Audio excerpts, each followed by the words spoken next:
Hey guys, today we're going to be zeroing and setting the zero stop for an Arken Optic.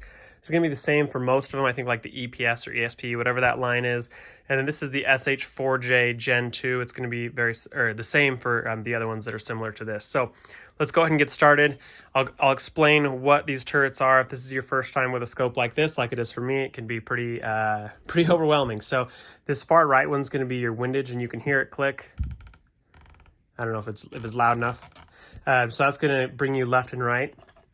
Now this top turret is going to be the elevation, so that's going to bring your reticle up and down, and same thing, it'll click. And then the left one has two different things going on here. So the outer side right here, this is going to be the power, so the illumination in there. So you'll have the illumination. And the nice thing here is you could see that it's 2 dot, 3 dot. So every other one turns it off, which is really nice. Like if you want to shoot at a 5 power every time. So you'll see that there's the, there's the trigger there. So this is on 5 illumination.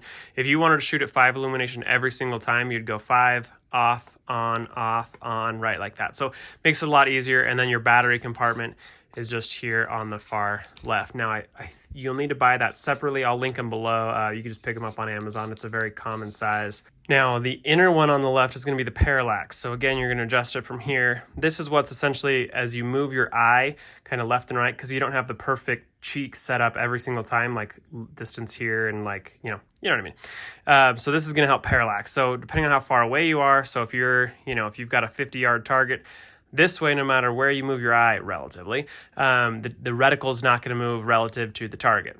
So again, if you're going to be shooting at 100, you'll move it there, et cetera, et cetera. This goes all the way out to infinity, which is kind of funny.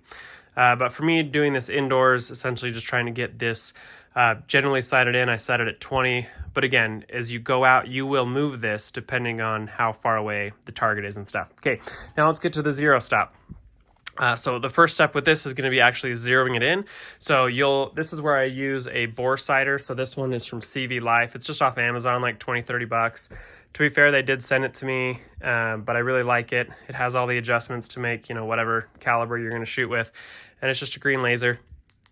That way you can put this down the barrel and get sighted in that way. Otherwise, you can go out and shoot, or if you have a semi-auto, you can pull the bolt and look through and kind of get you close enough there. But this being, a bolt action, you can pull the bolt. This being a semi-auto, you can't do that. So I use that, and then what you're going to do is there are three screws. This is the included Allen wrench. So you'll see you have one here, and then one on the far side. So you'll go ahead and loosen those up. While we're doing that, you'll also loosen both of these zero stops as well. Okay, so now that we've got that loosened, so if we're here after we've zeroed it, essentially, what this is going to allow this to do is this to move freely. So you can lift it off. Now you can see kind of how this mechanism works. You've got the 3 screws that just tighten on the outside of this, and then you've got this little bar here, and that's what the zero stop's going to catch on. So that's basically how it works. And then you've got that set screw right there. So now we'll line this back up on 0. So that'll be perfectly lined up now. Now we can go ahead and screw those 3 outside, making sure to hold that steady as you screw it in. What this is doing is setting the 0 so that every time you come back to 0, that reticle is where you want it for whatever yardage that you sighted it in at, 50, 75, 100, whatever you're doing. Okay, now we have the 0 set. Now let's do the 0 stop. Now for this, we're going to back both of these out. Not all the way, but just enough. Sorry, I'll get my hand out of the way for you. Okay, now we're going to go 2 clicks up, so to the right, counterclockwise. And now we'll do this top one. Now you just want to go until you feel that resistance, till it touches essentially, and then you'll back it up a quarter turn, then pull that out. Now we'll go ahead and do this side one. We'll tighten that all the way in.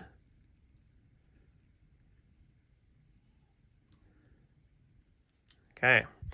Now here's the test. As we turn it back, it should stop at 0. Perfect. So it's locked there, right? So that way you can always come back, no matter how, you say you're shooting 8 up or 9 up even, and you want to come back to 0, there's your 0 stop. Now this does not have a 0 stop, but you're going to set it the same so it's got those 3 screws. You'll loosen it and then bring it back to 0 and put it back there.